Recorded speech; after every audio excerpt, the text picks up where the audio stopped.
que o Senhor preparou para nós estarmos ministrando nesta noite, também não esquecendo de que semana que vem será o último dia da nossa série de estudos sobre parábolas que tratam de oração, né?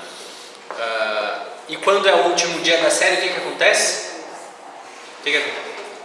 Eu distribuo as fichas e os irmãos escolhem o próximo tema, né? Então não perca a semana que vem, que é o dia em que você vai ter oportunidade de escolher o tema que você vai poder ouvir, né? Também estamos sempre abertos a sugestões, tá? Mas para a semana que vem os irmãos estejam para escolherem o tema dos próximos cultos.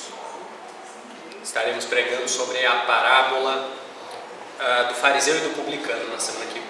Sem mais delongas, irmãos, Lucas 18, versículo 1, diz assim a palavra de Deus: Jesus contou-lhes uma parábola sobre o dever de orar sempre, sem jamais desanimar. Havia numa cidade certo juiz que não temia a Deus e nem respeitava o homem. Havia também naquela mesma cidade certa viúva que ia ter com ele dizendo: faze-me justiça contra o meu adversário. E por algum tempo ele não quis atendê-la. Depois, porém, disse consigo: ainda que não temo a Deus, nem respeito os homens, todavia, como esta viúva me aborrece, na tradução de vocês está me molesta, né? Não é isso? Hei de fazer-lhe justiça, para que, enfim, não volte e me perturbe muito.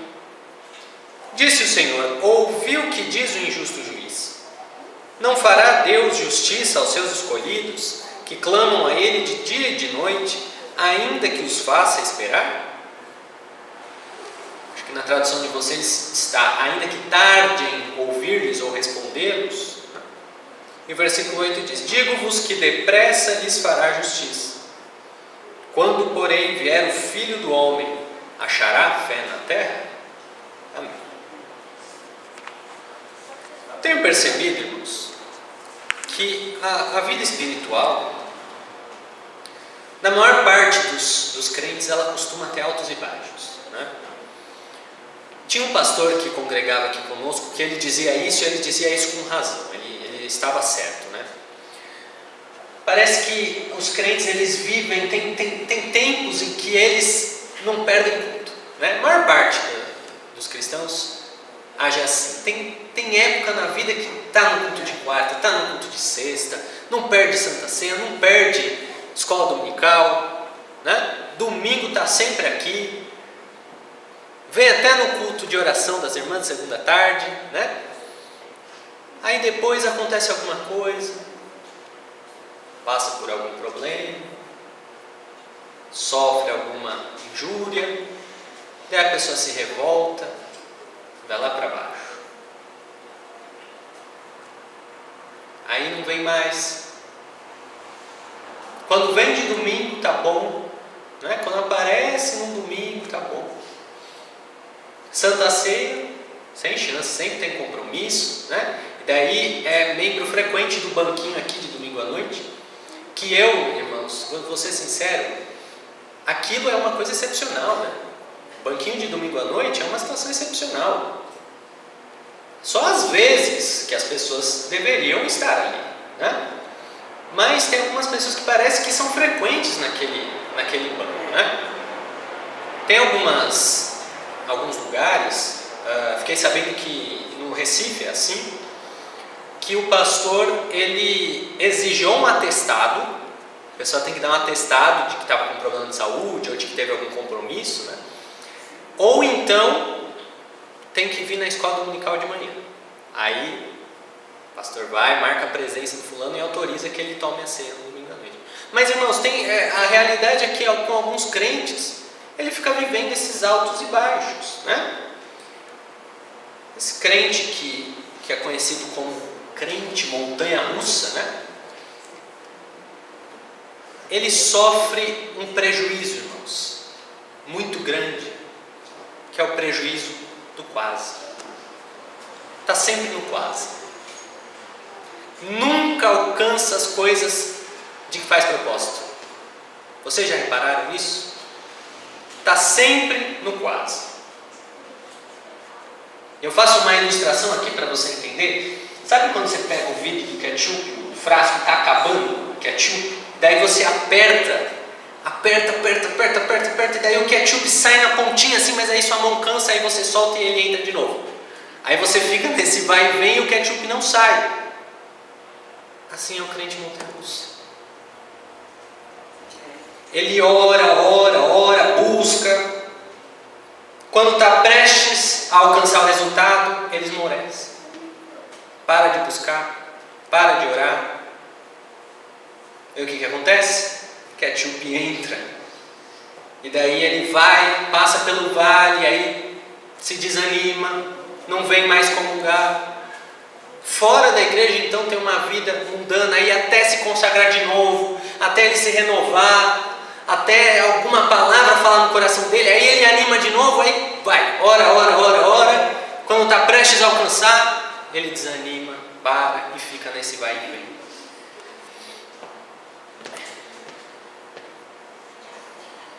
O Senhor Jesus tem uma palavra para você nessa noite. Orar sempre. Desanimar nunca. Eu vou repetir isso. Orar sempre. Desanimar nunca. Essa é a palavra que o Senhor Jesus nos disse nesta parábola. E eu quero encorajar os irmãos nesta noite em nome de Jesus, para que você entenda isso. Quando que nós devemos orar? Sempre. E quando que nós devemos desanimar? Nunca. É isto que eu quero encorajar você a entender nesta noite. E a propósito, irmãos, é exatamente com essas palavras que começa a parábola. Veja aí Lucas 18:1. O próprio Senhor Jesus anuncia o tema da parábola que ele vai contar, que é o quê? O dever de orar sempre e não desfalecer, esmorecer, desanimar nunca. Nós estamos, irmãos, numa série de mensagens sobre parábolas que tratam da oração. E na semana passada nós vimos sobre a parábola do amigo importuno.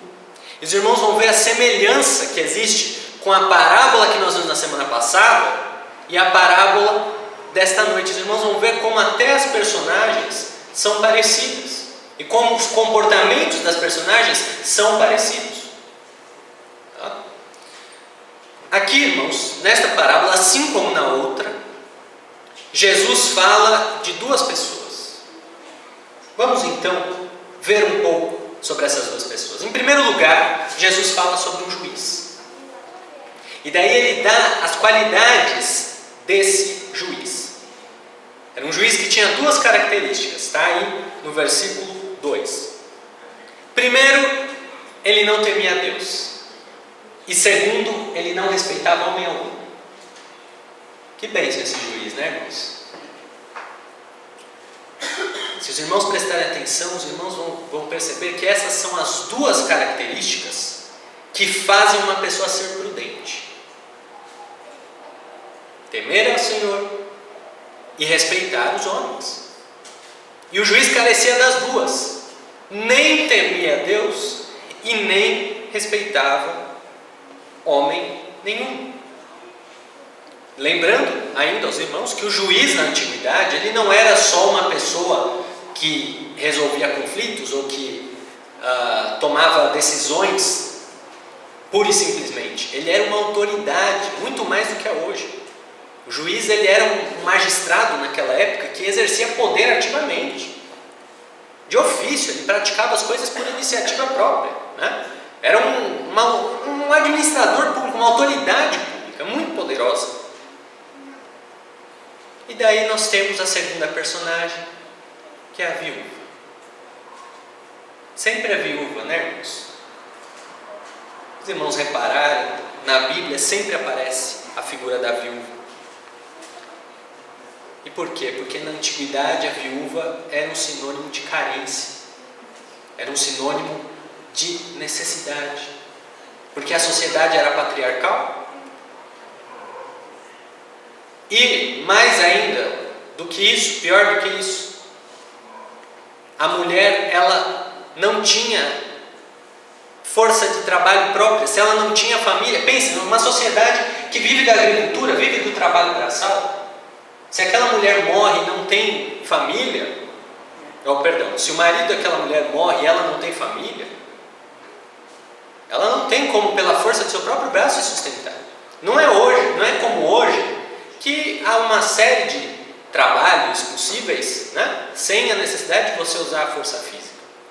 Mas naquela época era basicamente trabalho manual. Então a pessoa perdia o seu marido, perdia a sua fonte de sustento e passava necessidade. Daí você percebe esse detalhe do contraste que Jesus faz entre as duas personagens. De um lado, a viúva, símbolo da carência, símbolo da necessidade, símbolo de uma pessoa que, se não tivesse quem ajudasse, passaria fome. E do outro lado, um homem poderoso, com autoridade sobre as coisas do mundo, mas corrupto.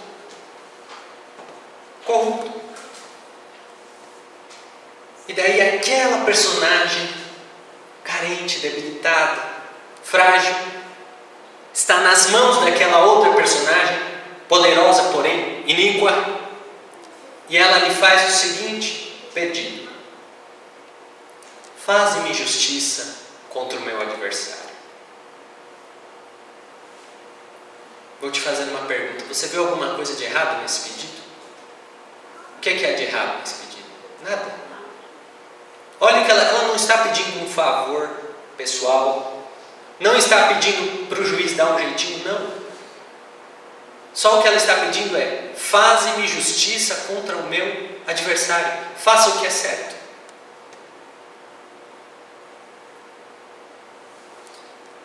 E aí eu fico refletindo, irmãos, refletindo, passei uma tarde inteira essa semana com essa história na cabeça, porque não tem como a gente não trazer essa realidade para os dias de hoje. Pense você num político desses aí que você sabe, tem para escolher, né? Lá em Brasília tem de monte. Pense em qualquer um deles, corrupto, gosta de um dinheirinho no bolso, gosta de um mensalão, e daí esse político vai até o seu curral eleitoral, né? Até a sua base eleitoral, digamos aqui no nosso exemplo, uma cidade do interior do Nordeste, digamos, e daí ele vai lá fazer uma passeata, e daí naquela cidade tem uma senhorinha, ganha o salário mínimo de uma aposentadoria que mal dá para ela comprar comida para comer. Apanha do marido, porque o marido chega bêbado em casa e bate nela. Não raro tem que cuidar dos netos, porque os filhos ou estão presos, ou estão presos às drogas pela rua. E daí ela vai ficar sabendo que aquele político vai passar por lá, e ela fala assim: eu vou falar com ele que eu preciso fazer um pedido a ele. E ela vai até o lugar onde sabia que ele ia estar, espera a tarde inteira, e a hora que ele passa, ela não consegue agarrar ele pelo braço. Daí nos poucos segundos que ela tem, irmãos, nos poucos segundos que ela tem, vocês imaginam que ela pergunte assim: doutor, constrói um hospital na minha cidade, por favor, intervém por isso. O hospital mais perto daqui está 4 horas, a comunidade está carente, doutor. Pelo menos um postinho de saúde. E daí aquele político, aquele lá em que você pensou, ouve o pedido dela, e eu vou te fazer mais uma pergunta. Ele está aí? Ele está ligando porque aquela senhora pediu? Sabe por que ele está ligando? Ele está ligando para a Lava Jato. Ele está ligando para o dinheiro que ele quer lavar com uma offshore nas Bahamas. Ele está ligando para o Sérgio Moro, que está na cola dele. Ele não está nem aí para aquela senhora, ele não está nem aí para aquela comunidade. Não está nem aí para nada. Preocupado com a lista do Faquinha, irmão. É com isso que ele está preocupado. E a situação daquela viúva aqui da nossa parábola é exatamente a mesma. Uma pessoa carente, destituída de poder, que está nas mãos de uma outra pessoa que é corrupta. E mais uma vez eu pergunto aos irmãos, embora os irmãos já saibam, porque nós já lemos a parábola, o juiz iníquo, a princípio, ele atendeu o pedido daquela mulher? Sim ou não? Não atendeu, porque ele não estava nem aí para ela. Ele não temia a Deus, não respeitava homem algum, ele queria saber da corrupção que ele ia fazer no dia seguinte. Mas aí é que está a virtude da viúva, irmãos. Preste atenção nessa virada, preste bem atenção, que eu vou concluir depois com a lição desta parábola. Preste bem atenção, olha o que a viúva fez. Ela ouviu a negativa, não sei quantas negativas que ela ouviu, mas ela não voltou para casa. Ou melhor, até voltou, mas no dia seguinte ela estava lá, batendo na porta dele. Você já viu o meu caso? Não? Tá bom. No dia seguinte ela estava lá de novo, batia na porta. Doutor, já viu meu caso? O senhor não vai fazer justiça para mim? Olha, vê lá o meu processo, por favor. Ela voltava, no dia seguinte estava lá de novo. Doutor, meu processo. O senhor não vai me atender? E todo dia, irmãos, todo dia aquela mulher estava lá, enchendo a paciência daquele juiz iníquo. E daí o que aconteceu? O que aconteceu? Olha o que diz, versículo 4. Por algum tempo não quis atendê-la. Depois, porém, disse consigo: ainda que não temo a Deus e nem respeito os homens, todavia, como esta viúva me molesta, hei de fazer-lhe justiça, para que enfim não volte e não me perturbe muito. Ela conseguiu, irmãos. Ela conseguiu. Eu vou te dar uma lição. A lição que está passada nessa parábola aqui. Vou enunciar para você. Guarde isso no seu coração. Se a sua petição é justa, meu irmão, se a sua petição é justa, e a pessoa de quem a sua situação depende não quer te atender por justiça, dê um motivo para que ela te atenda por egoísmo. Vou falar de novo. Se a sua situação é justa, o seu pedido é justo, o seu pedido é certo, e você sabe que é, e a pessoa que está com o seu caso nas mãos não quiser atender o seu pedido por justiça, dê motivo para que ela atenda por egoísmo. Olha como foi inteligente essa viúva. Ela percebeu que aquele homem não ia atendê-la por justiça. Então o que ela fez? Ela incomodou ele a um ponto de que ele passou a atendê-la por egoísmo, para que ele não se enchesse muito. E agora eu quero concluir, irmãos, assim como o Senhor Jesus concluiu. Se uma viúva, com a sua com a sua persistência, conseguiu que um juiz injusto lhe atendesse, quanto mais nós, filhos de Deus, eleitos do Senhor, não vamos conseguir, com a nossa insistência, fazer com que o Rei dos Reis, o Senhor dos Senhores, a esperança de Israel, aquele que nos ouve, aquele que está disposto a atender a nossa petição, não resolva o nosso caso. Aleluia. Você tem um poder, meu irmão, nas mãos, na sua boca, que se chama oração. Use este poder em nome de Jesus. Insista, batalhe em oração, esteja toda noite aos pés da cruz, clame ao Senhor e Ele vai te atender. Ele vai te atender. Olha o que diz o texto. Não fará Deus, versículo 7, não fará Deus justiça aos seus escolhidos, que clamam a Ele de dia e de noite, ainda que tarde, ou melhor, uma tradução melhor seria, ainda que pareça tardar em respondê-los. Você é escolhido do Senhor? Se não é, está na hora de fazer uma decisão nesta noite. Mas Aqui eu olho e vejo que todos são escolhidos do Senhor. Todos aqui são cristãos, todos aqui servem ao seu Deus. Então, meu irmão, só está faltando você clamar de dia e de noite. Não perca seu tempo, vamos começar, começa hoje. Ora, mas eu já estou orando muito. Ora mais, não para não. Continua orando. Continua que daí você vai ver ali o que diz o Salmo 27. Espera no Senhor. O que leu o irmão Loival? Espera no Senhor. Anima-te. E Ele fortalecerá o teu coração. Espera, pois, no Senhor. Não seja um crente montanha-russa, irmão. Seja um crente escada rolante. Está sempre subindo. Sempre com a velocidade constante. E não para. Não para. Seja um crente cuja vida, meu irmão, é como diz aquele provérbio. A vereda dos justos é como a luz da aurora, que vai clareando, clareando, clareando, até ser dia perfeito. Seja esse crente e você vai ver o Senhor atender a sua petição. Amém? Amém, irmãos.